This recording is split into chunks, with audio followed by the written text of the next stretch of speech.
ምክንያቶች አሉ።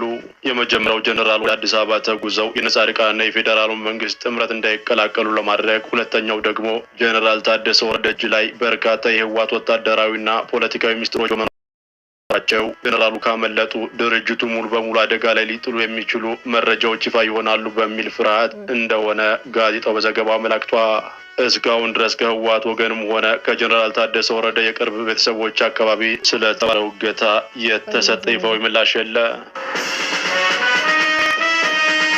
ዲያቆን ዳንኤል ክብረት ከፋና ብሮድካስቲንግ ኮርፖሬሽን የቦርድ ሰብሳቢነታቸው መነሳታቸው ተሰማ። የጠቅላይ ሚኒስትሩ የማህበራዊ ጉዳዮች አማካሪና የቅርብ ሰው የሆኑት ዲያቆን ዳንኤል ክብረት ከፋና ብሮድካስቲንግ ኮርፖሬሽን ኤፍቢሲ የቦርድ ሰብሳቢነት ስልጣናቸው መነሳታቸውን መሰረት ሚዲያ የዜና ጣቢያ ዘገበ።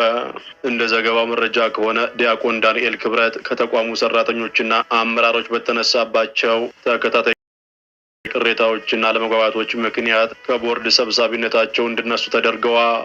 ዲያቆን ዳንኤል ባለፉት ጊዜያት ተቋሙን በበላይነት በቦርድ ሰብሳቢነት ሲመሩ የቆዩ ቢሆንም አሁን ላይ ግን ከስራ አስፈጻሚነቱ ቦታ መነሳታቸው ታውቋል። በዲያቆን ዳንኤል ክብረት ምትክ የፋና ብሮድካስቲንግ ኮርፖሬሽን አዲስ የቦርድ ሰብሳቢ የሆኑት የወቅቱ የመንግስት ኮርፖሬሽን አገልግሎት ሚኒስቴሯ ወይዘሮ እናታለም መለሰ መሆናቸውም ተገልጿል። ወይዘሮ እናታለም መለሰ የሚዲያና የኮሙኒኬሽን ዘርፉን በበላይነት የሚመሩ ሚኒስቴር በመሆናቸው ይህን ትልቅ የብዙሃን መገናኛ ተቋም በቦርድ ሰብሳቢነት እንዲመሩ ኃላፊነት እንደተሰጣቸውም ተጠቁሟል።